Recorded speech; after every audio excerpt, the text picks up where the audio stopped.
A repossessed Porsche makes a specific sound going onto a flatbed. The winch whines, the chassis scrapes the ramp, and the alarm chirps once, confused, like the car itself can't believe it. I listened to all three from the back seat of a black SUV idling at the gates of a $3 million mansion.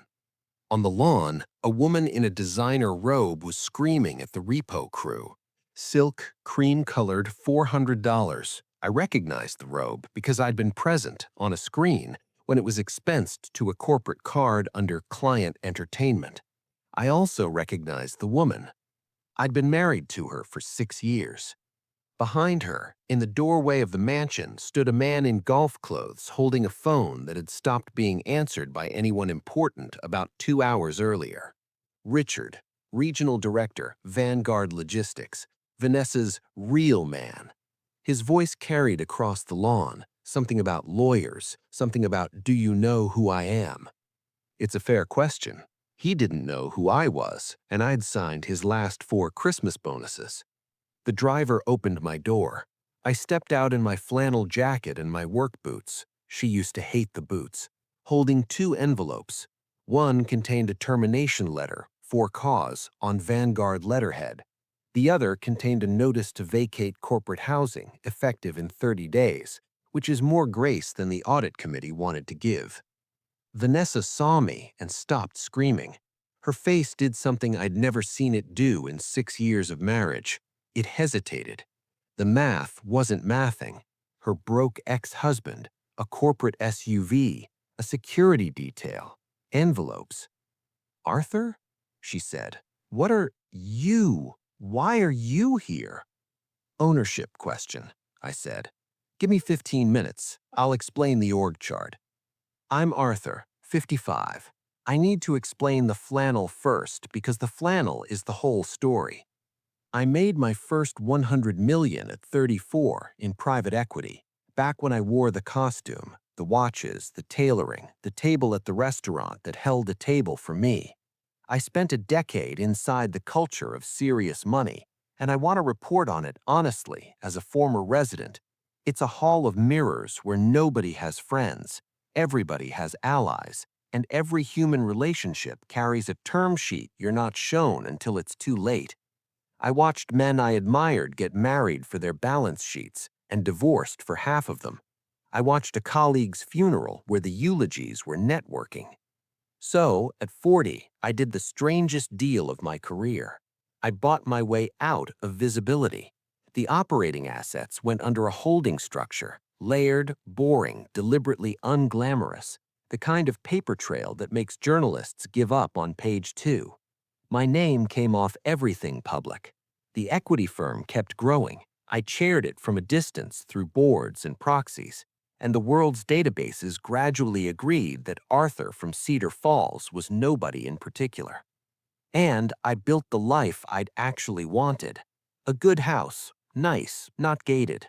A 2014 Ford F-150 I maintain myself because the truck is honest and the maintenance is meditative. I do my own yard work. I wear flannel because flannel is correct. My one indulgence is a small cabin on 40 acres of pine 2 hours north, titled to a trust, known to almost no one. Net worth north of $1 billion, and my most used possession is a torque wrench. I understand this is eccentric. It is also, as you're about to see, the best security system ever devised. Vanessa arrived when I was 49. She was 36, beautiful, funny at dinner, and I genuinely believed tired of flashy men. She said so. "I just want something real, Arthur." I was something real. I was also, as far as she could tell from my truck and my house and my Costco membership, a comfortably retired middle manager with decent savings. I didn't correct the impression. Partly caution, partly, if I'm honest, an experiment I never wrote down. Would someone love the man without the number? For 2 years, the experiment returned promising data. Then the entitlement arrived, like water arriving through a foundation. No single dramatic moment, just spreading dampness. The comments about my clothes. "You dress like you fix vending machines." The truck, she refused to be dropped at her friends' brunches in it, made me park around the corner. The escalating requests, each framed as a reasonable minimum, the kitchen redo, the country club, and finally the G-Wagon, $160,000 of geometry, demanded because her friend Dana had one, and Dana's husband provides. I said no to the G-Wagon, not because I couldn't, because by then I'd started reading the data honestly, and the data said the experiment was failing. The affair announced itself the way they always do, through logistics. Vanessa's Pilates class began running 3 hours. Her phone developed a face-down habit and a new passcode, and she started coming home smelling faintly of a cologne I didn't own, something loud, ambitious, the olfactory equivalent of a man who says circle back in bed.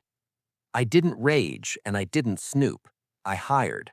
Discretion is a market like any other, and I bought the best, a former federal investigator named Okafor, who bills in retainers and communicates in verified facts. 3 weeks later, we sat in his unremarkable office, and he slid a folder across an unremarkable desk. Richard Voss, 44, Regional Director, Vanguard Logistics. Photos: Vanessa and Richard at a steakhouse. Vanessa and Richard at a hotel valet stand. Vanessa in the passenger seat of a Porsche Cayenne, laughing, hair down, looking 20 years younger and completely unlike anyone I'd been married to. I read the employer's name twice, Vanguard Logistics, and I laughed, one short involuntary bark right there in Okafor's office. He raised an eyebrow. I declined to explain. Vanguard Logistics is a wholly owned subsidiary of Meridian Capital Group. I'm the Meridian's founder, majority shareholder, and chairman of the board. My wife's secret millionaire worked for me. He was at that moment approximately 11 reporting layers and one locked filing cabinet away from finding out. So, I did what I do professionally, due diligence on the asset. Okafor pulled the public records, my own quiet inquiry, routine chairman-level portfolio review, nothing named, nothing flagged, filled in the rest. And what emerged was a portrait I want to hang in a business school. Deadpan. Richard Voss was a man constructed entirely of other people's money. The $3 million mansion, company-leased executive housing, a legacy perk from an acquisition, costing Vanguard $14,000 a month. The Porsche, company lease. The black card he flourished at steakhouses, corporate, meant for client entertainment. His actual salary was $280,000, a very good salary and roughly 1/6 of his burn rate. The gap was bridged by personal loans, a leveraged brokerage account, and, as we'd soon establish formally, the shareholders of Meridian Capital, which is to say, me. My wife had left me for my own money, wearing a Richard costume. I'll be honest about the hurt, because skipping it would make me a machine, and this story isn't about a machine. There was a night after the folder when I sat in the truck in the driveway for a long time with the engine off. 6 years. I'd wanted the experiment to succeed more than I'd ever wanted a deal to close. The data was in, and the data was a stranger's cologne. Then I went inside, made dinner for 2, and said nothing. Chairmen don't front-run their own announcements. Vanessa served me on a Thursday at my own kitchen table with a process server and a speech. She'd prepared both, and honestly, the speech was the crueler document. I wasted 6 years on you, Arthur. You have no ambition, no drive. You're a small man with a small life and a truck. She said truck the way other people say a slur. Richard is a real man. He knows how to make money. You should see his house. His house, Arthur. It's bigger than your entire imagination. I'm done being poor. I want you to appreciate my position. I was being mocked for poverty by a woman standing 11 layers beneath me on an org chart she didn't know existed, bragging about a mansion my company leased, a car my company insured, and a lifestyle my board would soon be itemizing under irregularities. There were maybe 9 words I could have said that would have collapsed her entire universe at that kitchen table. Saying them would have cost me millions. Divorce law is not sentimental. Reveal the estate mid-proceeding, and the estate joins the proceeding. My real assets sat where they'd sat for 15 years, inside a layered trust structure, premarital, disclosed to her attorney in exactly the dry, technically complete manner the law requires, and human beings never read.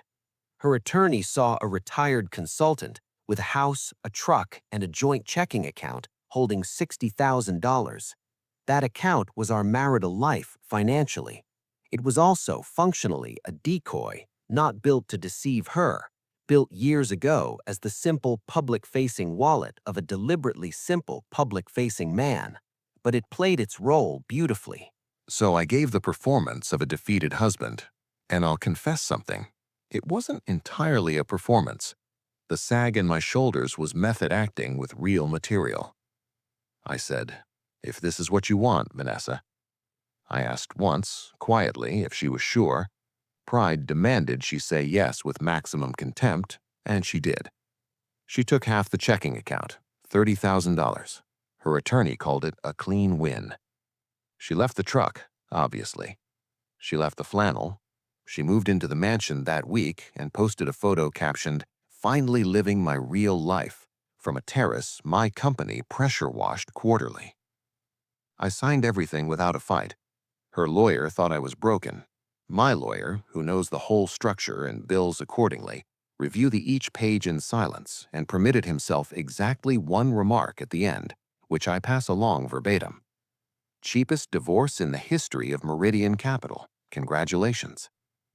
The decree was stamped on a Tuesday at 10:25 in the morning. I know the time exactly because I was watching the clock the way I used to watch closing bells. Wednesday, 8 a.m., I convened the audit committee. And here I need to be precise because precision is the entire difference between revenge and governance. I did not walk in and order Richard Voss destroyed. That's not how it works, and it's not how it can work. A chairman who fires a man over a personal grievance hands that man a wrongful termination suit with a bow on it. What I did was narrower, colder, and completely within the fiduciary duty I owe every shareholder, including myself. I told the committee that a routine portfolio review had flagged expense anomalies in Vanguard's Western region, and I recommended a full forensic audit, which was true. I had, after all, personally reviewed the portfolio, very personally. The forensic team took 19 days.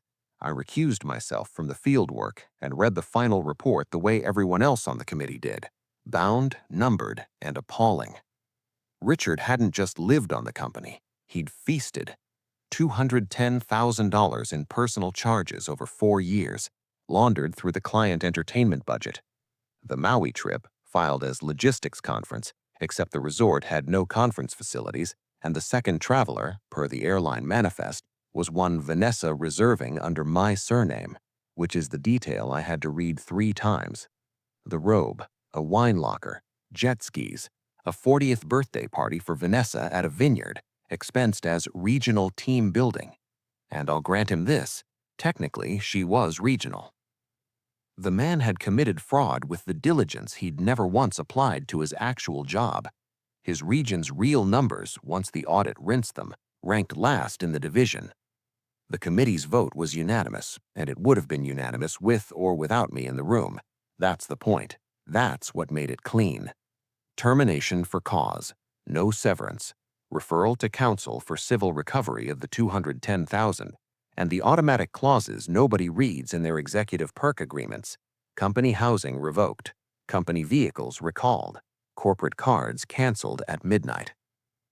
I signed the termination letter last in my capacity as chairman, in the same blue ink I'd used on the divorce papers 20 days earlier. Same pen, actually. I'd kept it. The general counsel asked if I wanted the standard process: courier, HR call, security escort at the branch office. Standard process for everything, I said, except the housing notice. That one I'll deliver myself. I have history with the address. Which returns us to the lawn, the flatbed, the robe, the golf clothes.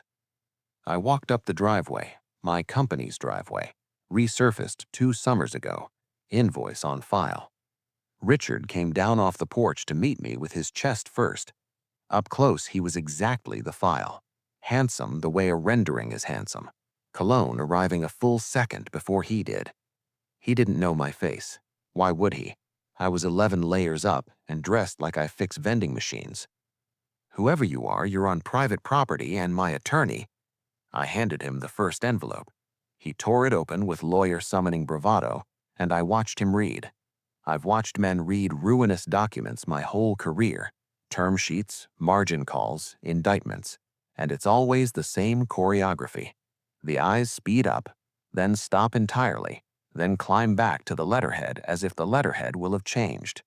Vanguard Logistics, a Meridian Capital Company. Termination for cause. Effective immediately. And at the top of the signature block, above the CEO he'd met twice and the division president he golfed with, Arthur R. Hale, chairman of the board, Meridian Capital Group. He looked at the name, he looked at me, he looked at the name, and Vanessa, who had drifted across the lawn mid-scream, robes cinched, ready to unleash on whichever repo supervisor I was, saw the letterhead over his shoulder, saw my name, and made a sound I'd never heard from her. Not a scream, a small, punctured exhale. 6 years of marriage, and I finally watched her understand something about me. Hale? Richard said. Vanessa, that's your chairman, I said. Also, briefly, her husband. The order of importance is recent. What followed was the collapse in real time of two people realizing the floor was rented. Richard cycled through threat, negotiation, and a genuinely creative attempt at male bonding. Sir, look, we're both businessmen. While behind him, the Porsche crested the flatbed. I handed him the second envelope, the housing notice, and explained the audit findings in the neutral vocabulary of governance. For cause, civil recovery, $210,000. His face lost its rendering quality with every term. Vanessa found her voice last. Arthur, wait, the truck, the flannel, you let me believe. And then, arriving at the only grievance that had ever truly mattered to her, you could have given me everything. I thought about it honestly, standing on the lawn, because she deserved a real answer, and here it is. I did. You just didn't recognize it out of costume. I left them there with the paperwork and the repo crew and the 30-day clock. Security stayed to inventory the company furnishings, which was most of the furnishings. The epilogue wrote itself over the following weeks, and I received it in pieces, unrequested. Richard's debts, stripped of the corporate exoskeleton, ate him about 90 days. The civil recovery attached what was left. He's contesting it from his brother's condo. Vanessa lasted 5 weeks past the Porsche. It turns out she'd never been dating Richard either. She'd been dating a housing perk, and the perk got terminated for cause. She called me on a Sunday evening, 8 days after the lawn. I was at the cabin, the one she never knew about, on the porch with coffee, watching the light come down through 40 acres of pine that belonged to a man she was married to and never met. The phone buzzed against the armrest. Her name. I watched it ring the way you watch weather on the far side of a valley, real and no longer arriving on you. It went quiet. The pines took over again. Somewhere down the slope, a woodpecker was working, steady as a metronome, completely indifferent to org charts. She wanted a man who knew how to make money. I never once in 6 years figured out how to tell her the truth, which is this. Making it was the easy part. The hard part is finding someone who'd sit on this porch with you if the truck was all there was. The coffee was good. The flannel was warm. The experiment, at long last, returned a clean result.